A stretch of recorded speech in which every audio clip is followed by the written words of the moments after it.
Okay, so first the midterm date. We will have to change it again, unfortunately, back to Saturday.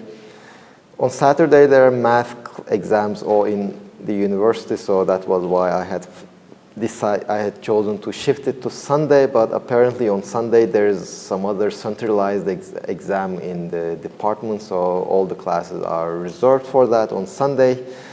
So we are back on Saturday, 9:30, we will be in P7.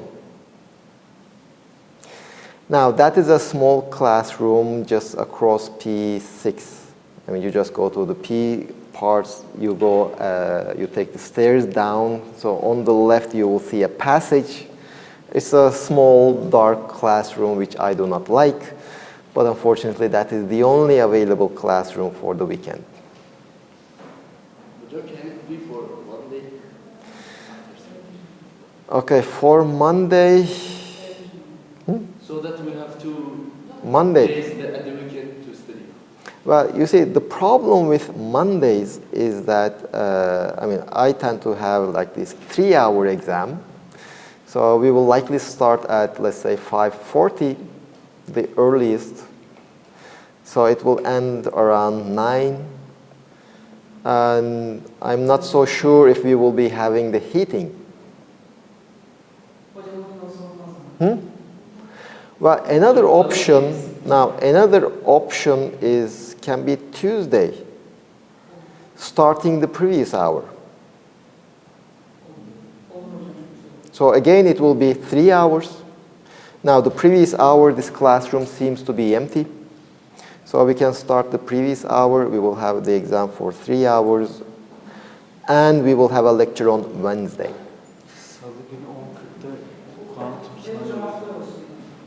No. Okay. Now, you seem to have a quantum exam.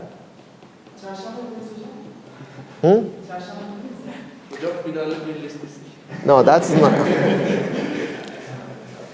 I mean, we are not that far from that anyway. I mean, after the midterm, we just have 2 weeks left. Well, you see, the Wednesday, I don't know if I will be able to find a free classroom. I mean, after the 2 hours, it's not empty. So, I mean, we cannot just move to somewhere else in the middle of the exam. So I need to find a 3-hour empty class. So the problem was on Sunday, again, there is no empty classrooms to do the exam. Well, you see, the P7 is empty, but I'm kind of worried that since there is the centralized exam, we might have some other problems having the exam on the same date. So that's basically why I'm not planning to do it on Sunday. So we are back to Saturday. Some of your friends proposed to have it on Tuesday, but apparently you have quantum physics exam on Tuesday. So it won't be such a great thing to have 2 exams on Tuesday. Wednesday, as I said, I'm not so sure if I will be able to find an empty slot, empty 3-hour classroom. I will check. Okay, so, I mean, if it is on Wednesday, would you prefer it on Wednesday, starting at 8:40 and for 3 hours? Now, I will check if there is any empty classroom on Friday for 3 hours on Wednesday, that we can fit. If there is such a classroom, then we will have it on Wednesday at 8:40. Otherwise, we will have it on Saturday at 9:40.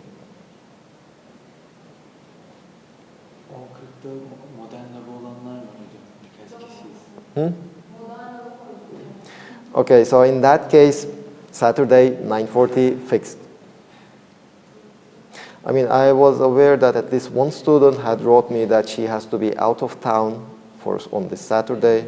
I think there was somebody else. You can take the makeup. This Saturday? Yes. Well, it was supposed to be this Sunday. Yeah. Well, in fact, the first time it was supposed to be this Saturday, then Sunday, and now back to Saturday. Well, the problem is the next weekend is the New Year's Eve, so we cannot have it on the weekend. After that, it's the final time, so we cannot postpone it.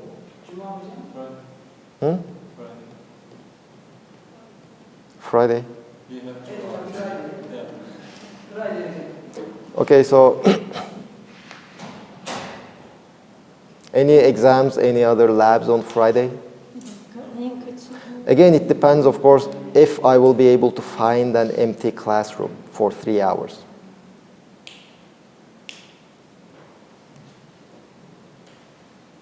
On Friday, we have 2 hours lecture, Yes, right? yes, If 1 hour before that or 1 hour after Yes. that, classroom. Yep. Which Friday? Hmm? Which Friday? Not this one, the next one. Bizden sonra kimse var mı diye. Well, they might have been modified. I will check during the break.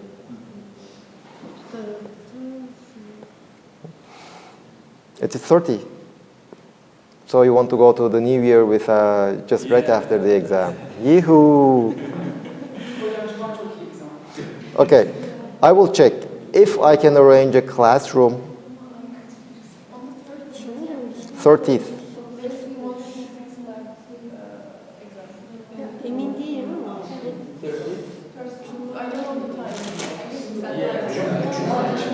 Not the next one, not this Friday, the following Friday. O zaman akşam 5.40'da. Akşam 5.40'da. Which one? Modern olanlar. Okay, so you don't mind having, Okay, there is no overlap, but you don't mind having 2 exams on the same day. Ama kasarız, onu yaparız.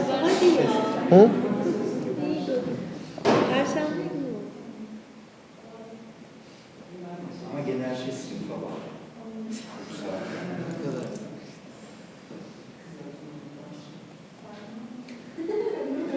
Şuradaki sınav.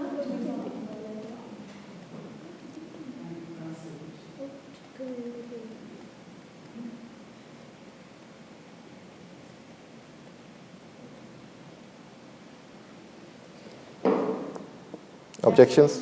Ders saatinde mi olacak? 2 of the lecture hours plus 1 additional hour, either before or after, depending on the availability of the classrooms.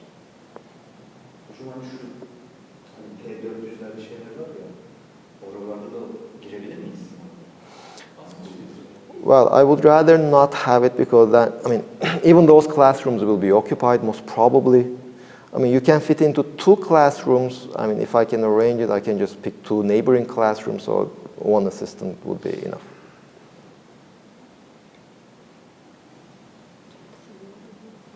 Okay? And by the way, on Wednesday, at least that week, we will have a lecture.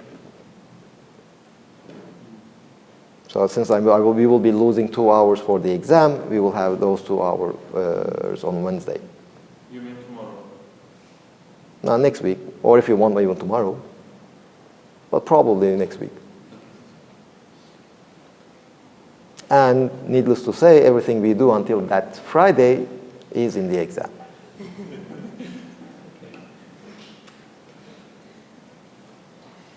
What goes around it comes around. What goes around it comes around. Okay.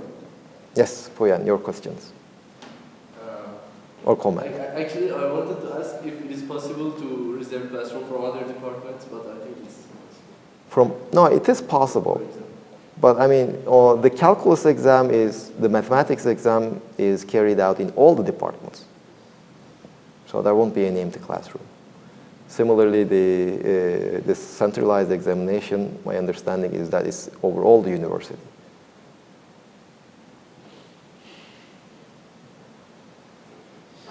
And rather than going to a classroom that we don't know, I would rather stick here so that if there's any problem, we can fix it. Yes, back to physics. Any questions? Now, if you remember last time we were discussing, as your friend has proposed, we were looking at this example of a sphere which has a uniform surface charge density and it was rotating with constant angular velocity. And we said that, okay, for this problem, inside our sphere, in region 1 and outside our sphere in region 2, we could solve it separately. And both inside and outside, rather than defining a vector potential, we could define a scalar potential for the magnetic field, because both inside and outside there are no currents, so the curl of the B field was 0, both inside and outside. And then we said that, okay, so we can define this scalar potential, and once we define it, we can solve it in spherical coordinates, and we said that in region 1, our potential has to have this general form, and in region 2,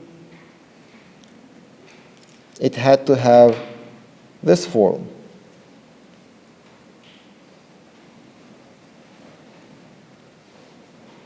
And then the next problem was how to determine these ALs and BLs. Now, this is the most general solution satisfying the Laplace's equation. And now we have to impose the boundary condition separating the region 1 from region 2. And we had studied the current running through the system.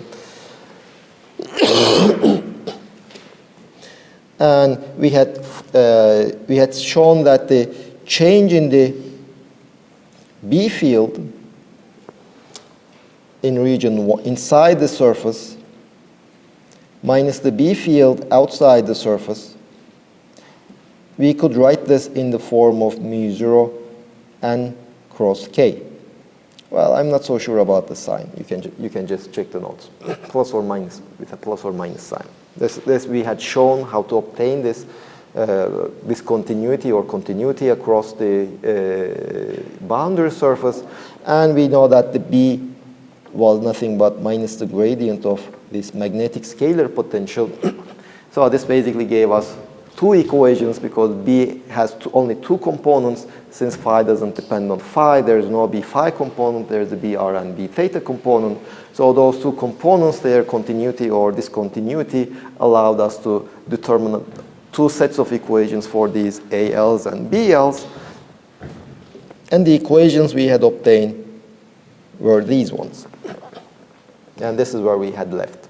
Now, any question you would like to ask about this example or any other thing about our topic? Hocam ben şeyi takıldım. Hani potansiyel şimdi bu toplam işareti içinde şey olarak yazdık ya. O yani genel bir tanım mı, yoksa çünkü biz bunu sadece şeyde kullanmıştık. Elektrik potansiyeli için yazdık bunu ama well, you see, if you have this equation in spherical coordinates, the most general solution of this equation can always be written in this form.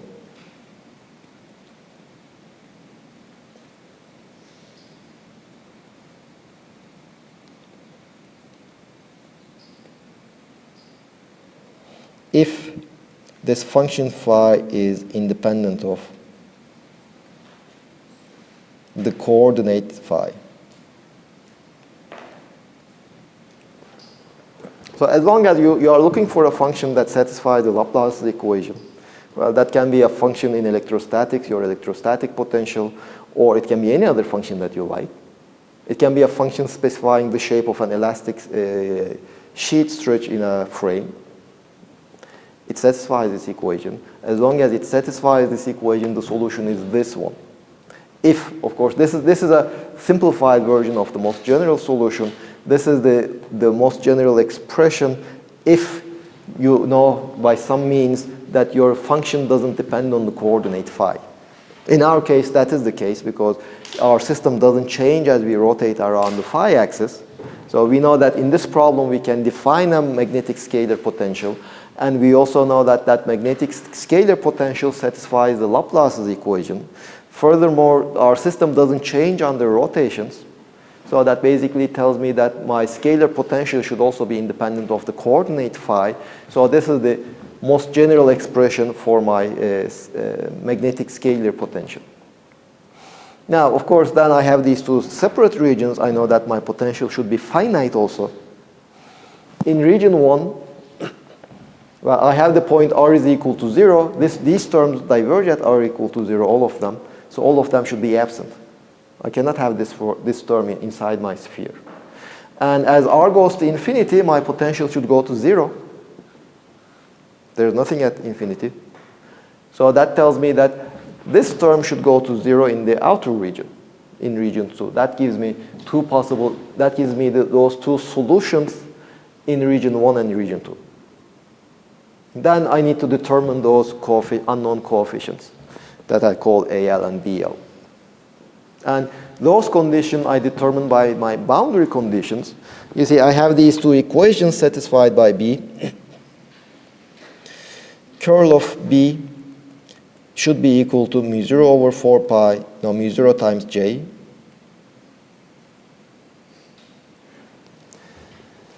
Well, this tells me that the component of B parallel to the surface is discontinuous. Well, to be more precise, the component perpendicular to J and parallel to the surface is discontinuous. The component parallel to J and parallel to the surface is continuous. And then I also know that divergence of B is equal to 0, which tells me that the perpendicular component of B is continuous.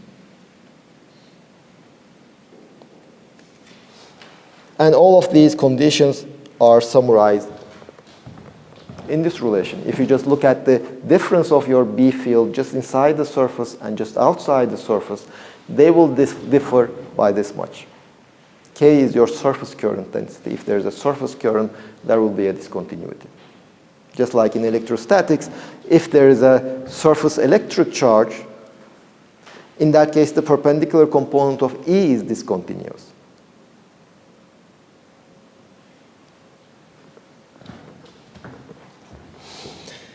Now let's solve these equations. Well, you see, we have already discussed that for the L different than 1, this equation tells me that AL and BL, they are of the same sign. This equation tells me that, there's another equation which I didn't copy. There was another equation that we had derived which told me that AL and BL are of different signs, and hence we had concluded that AL and BLs are 0. Both of them are 0 for L different than 1. So although here there are infinitely many terms in my potentials, this L summation goes from 0 to infinity. There are infinitely many of them. In fact, there's only one term. All the other terms are 0.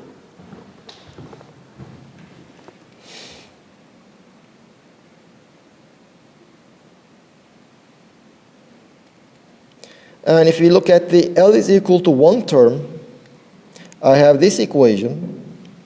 My A1 and B1 should satisfy this equation. And they should also satisfy this equation. Sorry, I have these three equations anyway. You see, this equation is valid for all L. Also valid for L is equal to 1 and L different than 1, but this tells me that AL and BL should be of different signs. And this equation tells me that AL and BL should be of the same sign unless L is equal to 1. So that these two equations tell me that AL and BL, they are both 0 unless L is equal to 1.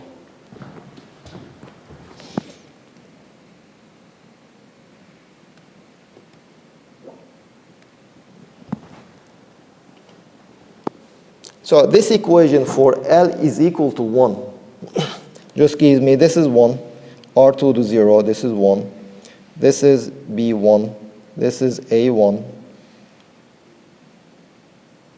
this is R cube. So this is the equation I have for L is equal to 1. This is 2.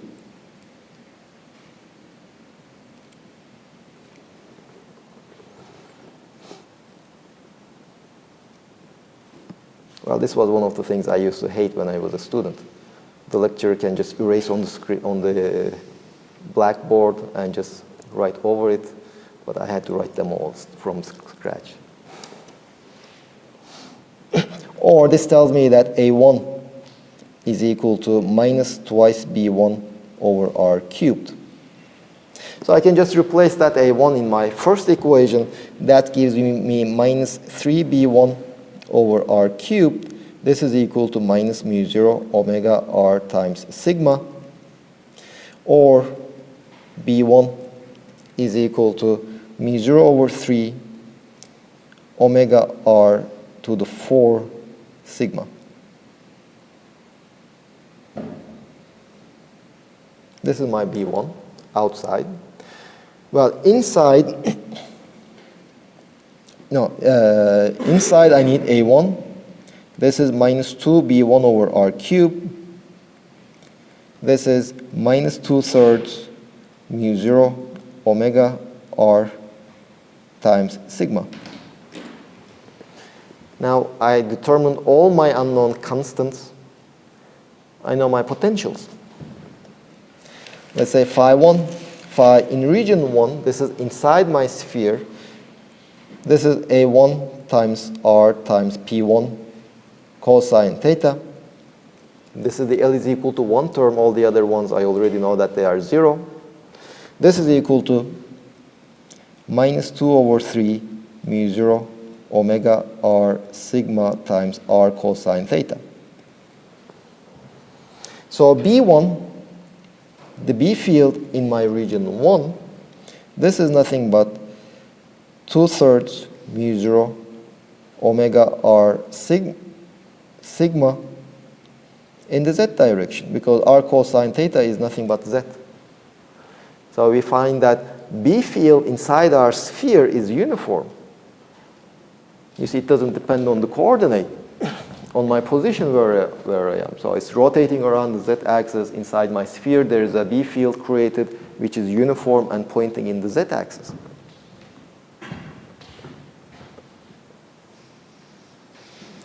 Now let's look at phi 2.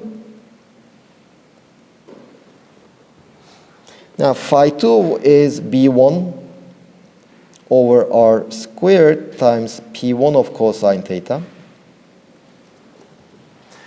We had already determined B1, so let's just substitute B1. This is equal to mu 0 omega over 3 r to the 4 sigma. P1 of cosine theta is, let's say, cosine theta divided by r squared. Or let me write it in this form. This is mu 0 r to the 4 over 3 sigma omega dot r divided by r cubed. Remember, omega is in the z direction. So omega dot r is nothing but omega r times cosine theta. So instead of this cosine theta over here, I get cosine theta times omega. Omega cosine theta is nothing but omega dot r divided by the magnitude r.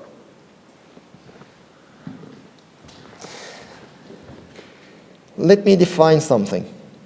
Let me define an m as mu 0 r to the 4 divided by 3 sigma times omega.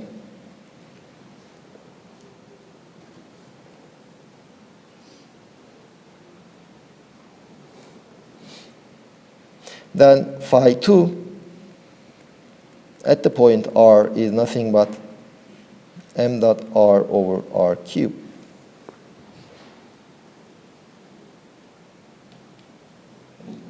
Or let me change the definition slightly.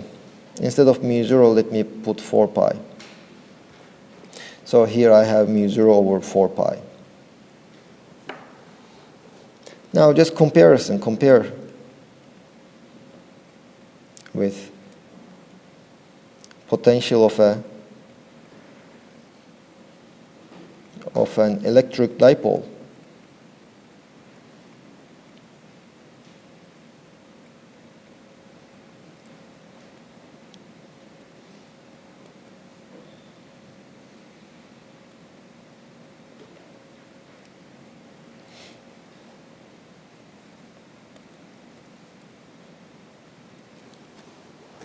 This was what we had studied before. If you have an electric dipole with dipole moment P, the electrostatic potential created by the dipole has this form. Well, this has exactly the same form. So if you calculate the B field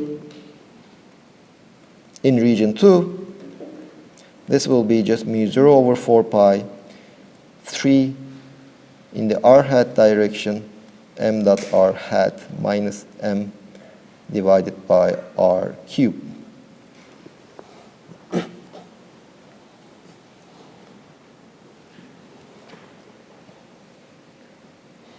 So if you would just plot the B field lines,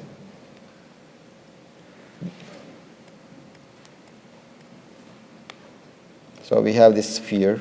It is rotating around this axis with omega in the upward direction. We know that inside, well, I can also write this as 2/3 mu 0 or sigma times omega vector. Inside there is a uniform B field in the upward direction.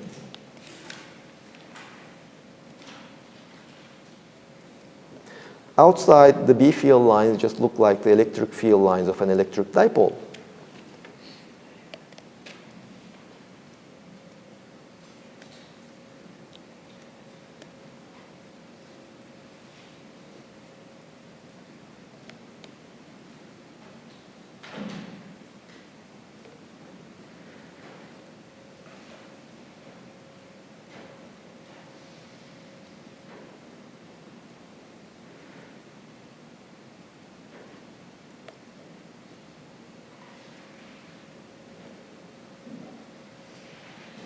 Now, this is how the B field lines look like.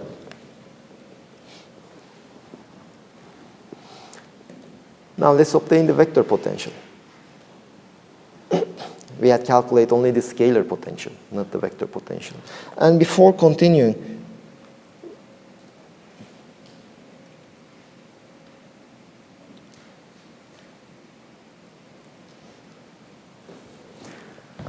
you see, in electrostatics, some of the properties we used about the scalar potential was, at least one of the property was, we know that the electrostatic potential has to be continuous. It had to change continuously across any boundary. Now let's look at whether this magnetic potential changes continuously across the boundary. This is the value outside my sphere. Just put small r is equal to capital R. This is what you would obtain the value of your potential just on the outer surface. And this is your potential just inside the surface. Just place small r is equal to capital R. You will see that they are not equal to each other. At least for one thing, that has a minus sign over here, this has a plus sign over there. So this magnetic potential is not continuous.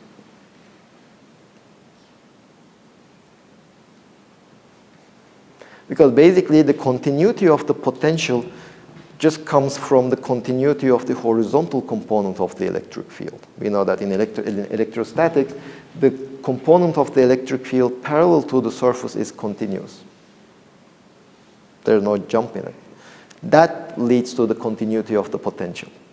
But in magnetostatics, the horizontal component of the B field is not continuous across the boundary, and hence, if in cases where we can define such a potential, in that case, the potential need not be continuous, and this is an example where it's not continuous. We cannot define this potential on the surface because of this discontinuity. Well, that is also something we expected because the curl of B is not zero on the surface. We can only define a potential if the curl of a vector field is zero.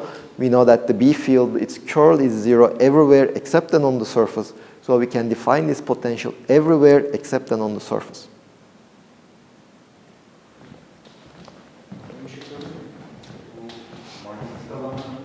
Dedik ya işte, d phi bölü dr dedik ya. Burada şimdi r sabit, r'ye göre türevini alınca. No, R, you see, R is not a constant. When you are taking derivative with respect to R, that basically means you are considering two different points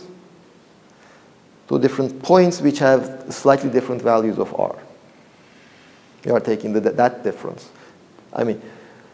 What I'm saying is if I set R is equal to capital R, of course I cannot take a derivative anymore. I cannot take its derivative with respect to capital R. That just doesn't have any meaning.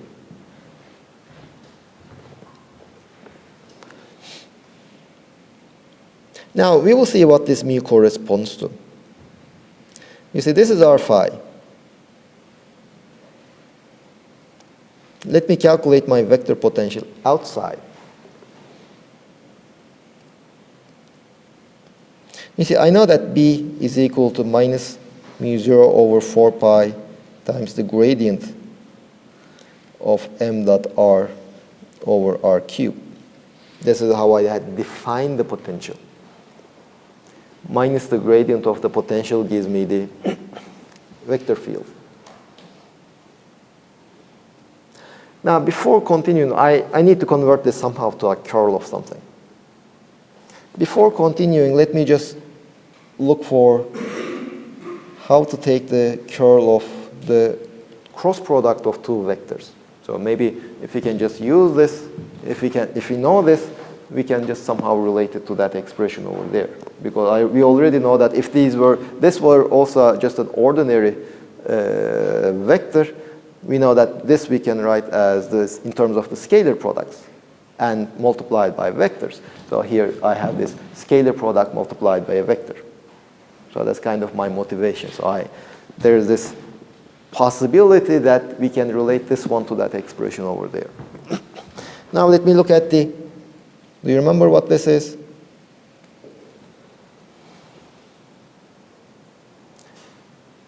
Delta A minus delta. It will be a complicated expression. So let's look at the I component. So this will be equal to epsilon ijk, the j component of del operator, the k component of A cross B, which will be equal to epsilon ijk del j epsilon k l m, the L component of L and B component of M. Well, of course, we can assume that both A and B, they are functions of coordinates, so their derivatives are non-zero, or we can take the simplifying assumption that the derivatives of one of those vectors is 0. So let's assume all the derivatives of all the components of that A vector is 0. So A is basically a constant vector. Why? Well, you see here I have this vector that I defined over here, which is a constant vector. I'm eventually trying to obtain this one, not really the general expression of this of this curl. So with this assumption, I have this is equal to epsilon ijk del j epsilon k l m a l del j b m. By the way, this B over here is not a B field, is not my B field, it's just some arbitrary vector field. A is not my vector potential, again, it's just some arbitrary vector field. If I needed a third vector field, I would just call it C, ABC. Well, I know how to take the cross product of two Levi-Civita tensors. That will just give me Kronecker delta IL, Kronecker delta JM, minus Kronecker delta IM, Kronecker delta JL.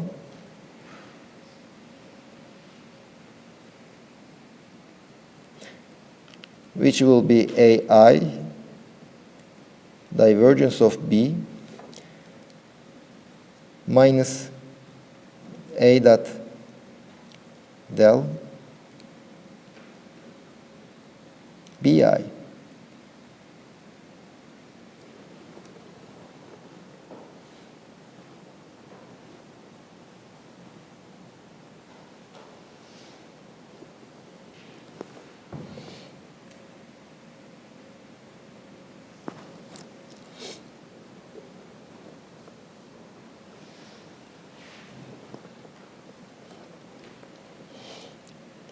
So,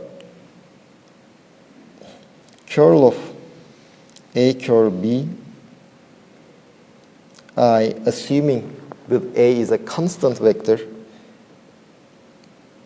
this is nothing but A, divergence of B, minus A dot the gradient acting on B.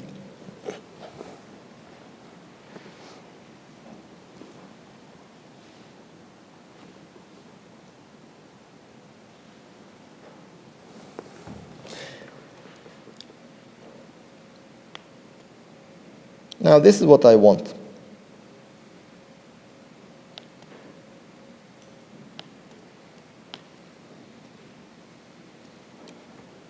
The easiest choice would be to identify A with M, maybe with some proportionality constant over here, and B with R over R cubed. So what is the divergence of R over R cubed?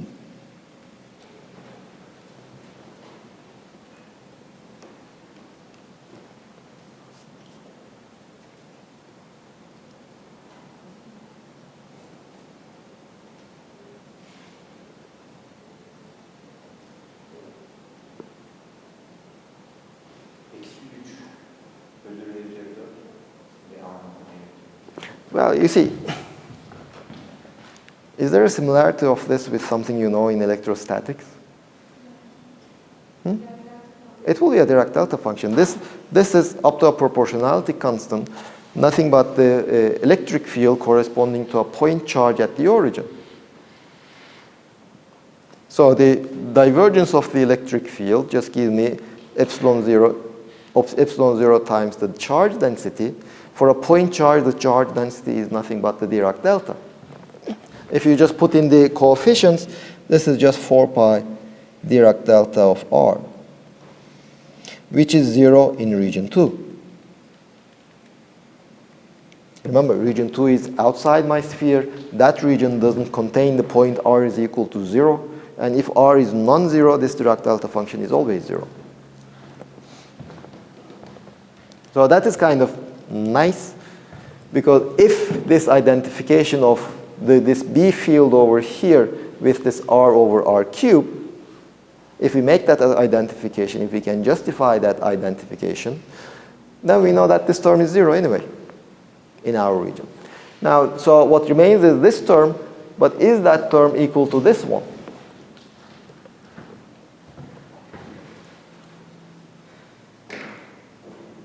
What is the reason of our assumption? Which one? The first assumption. Del I L is equal. Well, you see, my idea is this one. So this is my B field. And what I will claim, we should be able to write this as the curl of something. That is our vector potential. That is what I'm looking for. Curl of a vector field. Well, if, for example, I have already two vectors over here. What I'm looking for is if I can write my vector potential as some kind of a cross product of these two. Then I should be able to write this whole expression as the curl of M cross R over R cubed. That's the point. Is it possible? Well, if I write this this whole expression to be the curl of a cross product, I need to find this expansion. But well, you see, M is just a constant. It's just a constant. It depends on sigma, it depends on omega, it depends on the radius, but it's just a constant. It doesn't change with time, or it doesn't change with position. So one of these, since I will identify it with M, is already a constant. So that's why I make that assumption. That just means that A is a constant vector. All its derivatives are 0. Why M is constant? Let's look at what M is. This is my definition of M. 4 pi, is it constant? 3 constant, R is constant, sigma is constant, omega is constant. Constant in the sense that they don't change with position. They don't even refer to a given position anyway. So there's no point in talking their derivatives. No, I mean, it doesn't depend on position. Well, 4 doesn't depend on your position, it's 4 everywhere.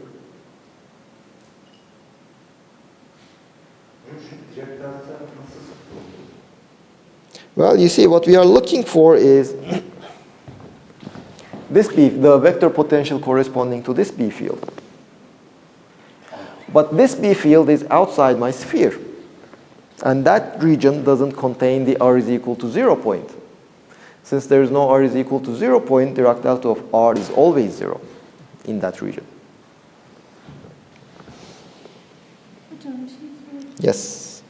Bu sorunun yani geçen hafta yaptığımızda en başında B'nin curl'ünün hem içeride hem dışarıda sıfır olduğunu True. söylemiştik. Neden? Why? Neden içeride sıfır? Well, you see, curl of B is proportional to the current. Ama içeride current yok mu? No, the charge is only on the surface of my sphere. So that charge is moving, the current is only on the surface of the sphere. That was the problem. I mean, if the charge was distributed uniformly over the volume, in that case, of course, the curl of B wouldn't be 0 inside. But since it's only on the surface, curl of B is 0 inside. And hence, we could define a magnetic scalar potential inside. And since my claim was that it would be easier to calculate this scalar potential than the vector potential directly, we calculated the scalar potential. But now, of course, we would like to have the vector potential also. So what's the vector potential? Now, first we are looking for the vector potential outside. Then the question will be, what is the vector potential inside?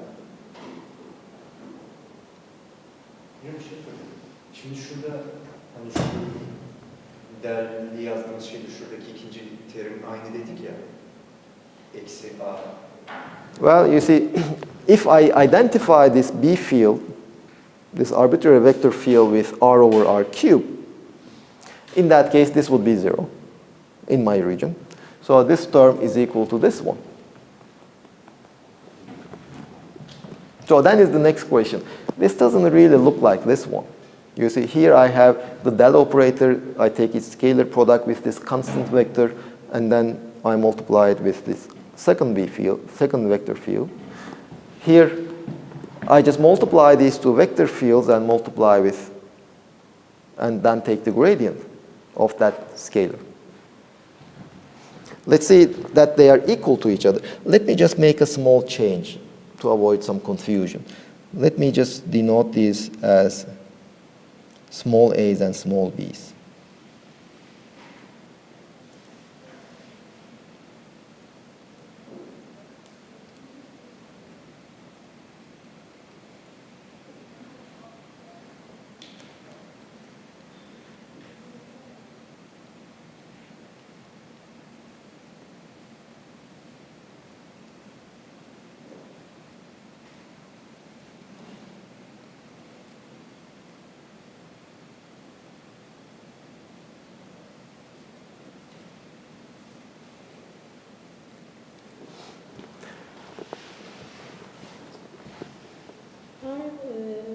B'nin bir skalar şeyi var mıdır, potansiyeli var mıdır? No. We can define the scalar potential only if the current is 0. Because if there is a scalar potential, that just means its curl is 0. But the curl of the B field is proportional to the current, so we can define a scalar potential only if the current is 0, not in general.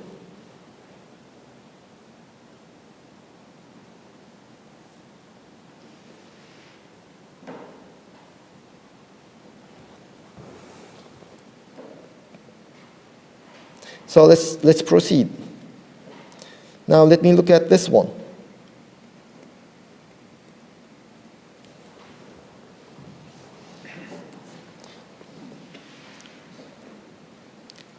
Let me look at the I component. And let me also look at this one.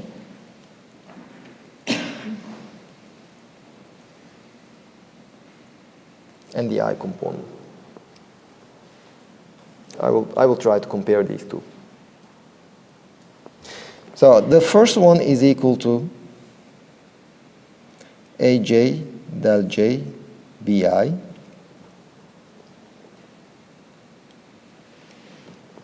The second one will be equal to del I AJ BJ, or AJ del I BJ. They are not equal. apparently. But you see, what is the curl of R over R cubed?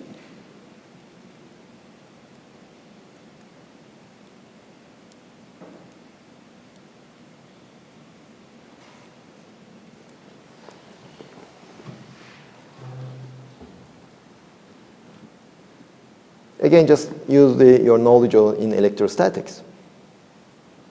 R over R cubed up to a constant is nothing but the electric field of a point charge. The curl of an electric field is always 0.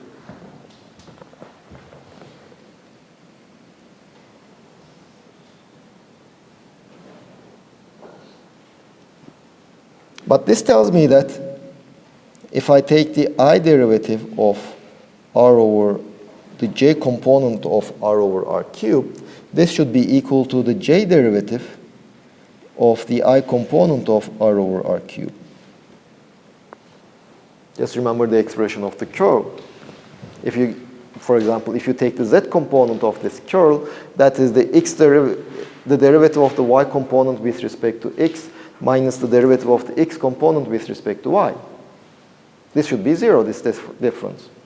So that, I mean, you can just repeat it for the x or the y components of this. It just tells you that if you take the j component of R over R cubed, take its derivative with respect to xi, this is the same thing as taking the I component of this thing and taking its derivative with respect to xj.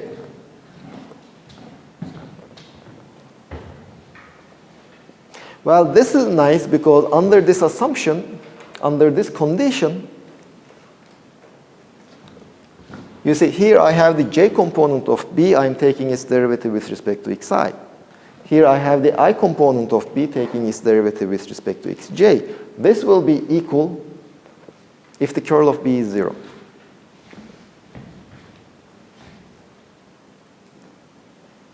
So basically I'm claiming now is that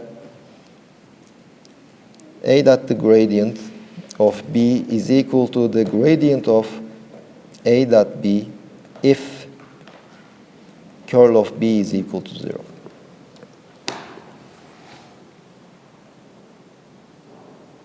Well, now I am kind of done. I will choose B to be R over R cubed and A to be mu 0 over 4 pi times this m vector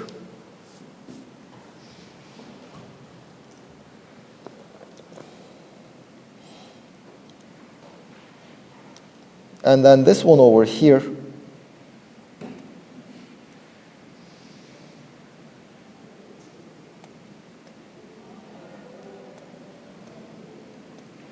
is equal to mu 0 over 4 pi the curl of m cross r over r cubed. Or the vector potential corresponding to my B field, I can just choose it as mu 0 over 4 pi m cross r over r cubed. So now I also know the vector potential corresponding to my system.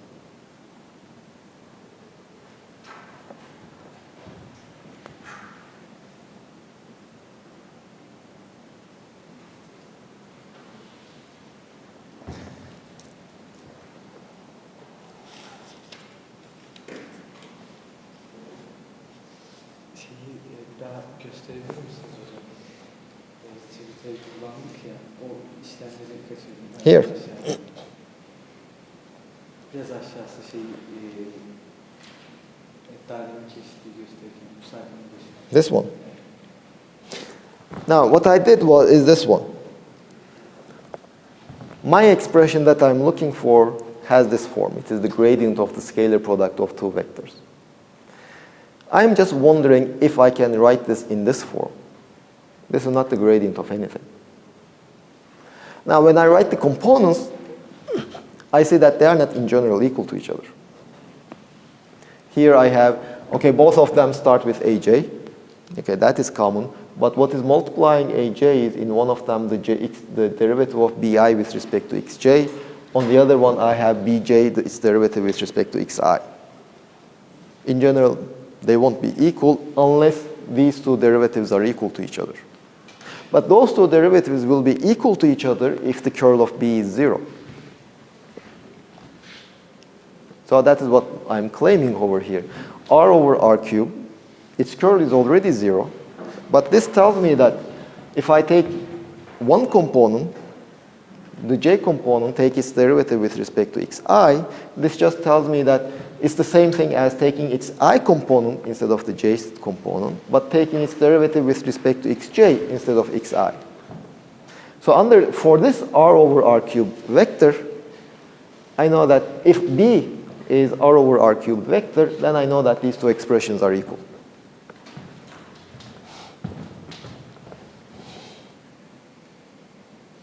So if we go back,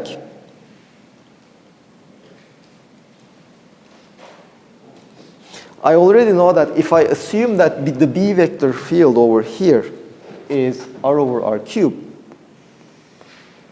one thing, its divergence is 0. The other thing, at least over here, this is the same thing as the gradient of A dot B, because the curl of B is 0. Well, if B is R over R cubed, then A should be whatever remains here, m times mu 0 over 4 pi. Then I just put it over here. I can write this thing with that identification. This is equal to mu 0 over 4 pi m cross R over R cubed, the curl of this thing. So B is the curl of this vector field over here. So this should be my vector potential, at least one possible vector potential.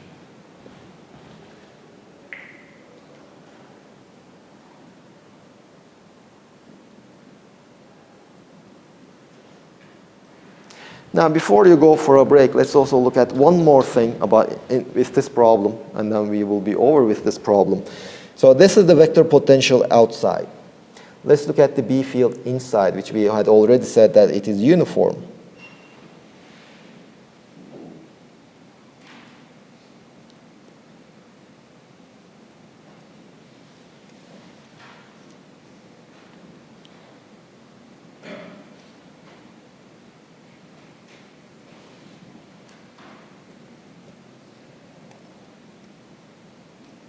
This was the B field inside my sphere. Let us also remember this definition of M.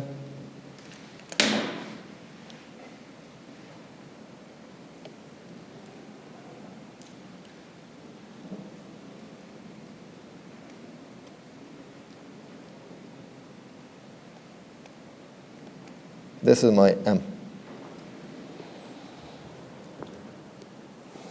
So basically this tells me that sigma times omega times R,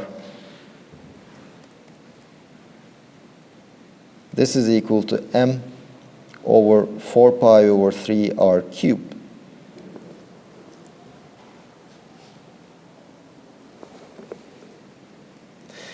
Or I can write the B field inside 2/3 mu 0 times M over 4 pi over 3 R cubed.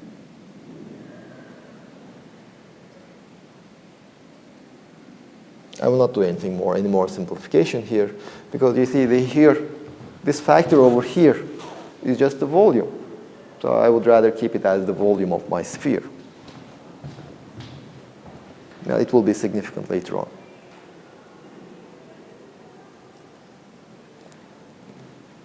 Is capital A same as a small a? No. You see, here I was just looking for a vector identity relating the curl of the cross product of two arbitrary vector fields. And then using this identity, I just tried to write this gradient as a curl. That's what I did. But this A and B, they're just arbitrary vector fields. A is potential vector, right? A is vector potential. No. This small a is an arbitrary vector. This small b is an arbitrary vector. The capital A is the vector potential. That's why I just changed these capital. It was A and B before to small a's and b's. Hocam şimdi M sabit bir vektör dedik. O zaman içerideki vektör potansiyeli nasıl yapacağız? Well, the curl should be constant. Curl is a constant vector. So how would you like to write it?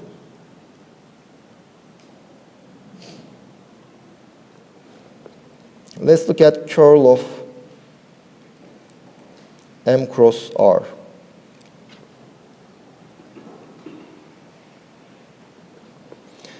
So on one hand, we know that this is equal to M times the divergence of R minus M dot to gradient of R. This we had already proved. So what is the divergence of R?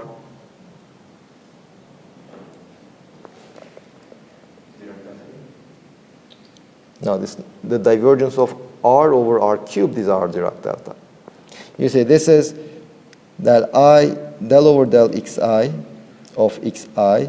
This is Kronecker delta II, which is,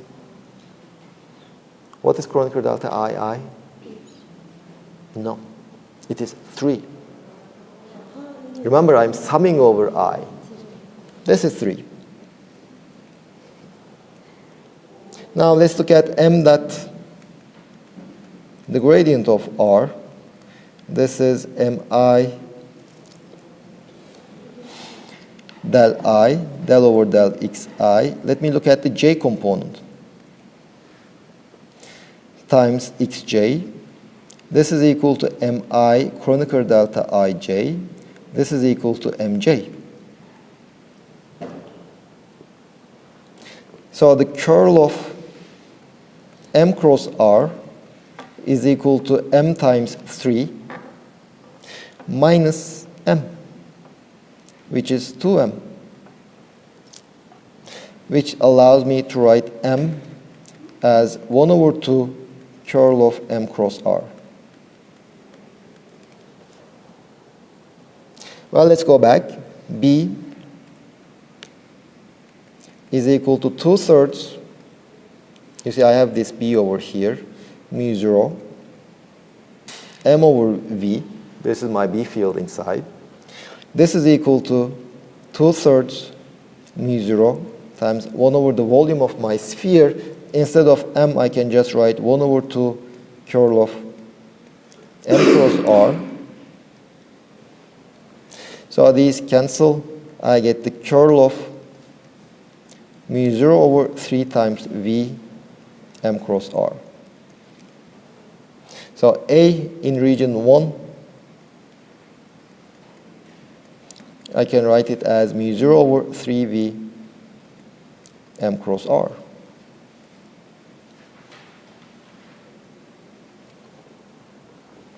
And A in region 2,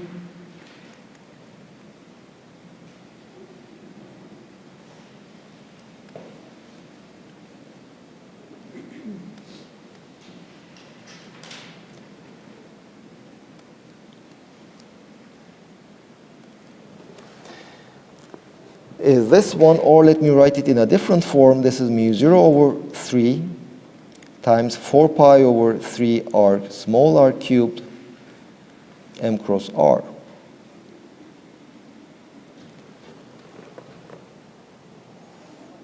You see, the vector potential is continuous across my surface. On my surface, small r is equal to capital R. So this is nothing but the volume of my sphere. So the vector potential, if I approach the surface from outside, just becomes mu 0 over 3 times V M cross R. It is the same thing if I approach the surface from inside my sphere. So this also confirms our claim of last week that the vector potential has to be continuous. If there is a surface, whether there is a surface current or not, it has to be continuous, just like our scalar potential. In electrostatics, the scalar potential had to be continuous. In magnetostatics, the vector potential has to be continuous.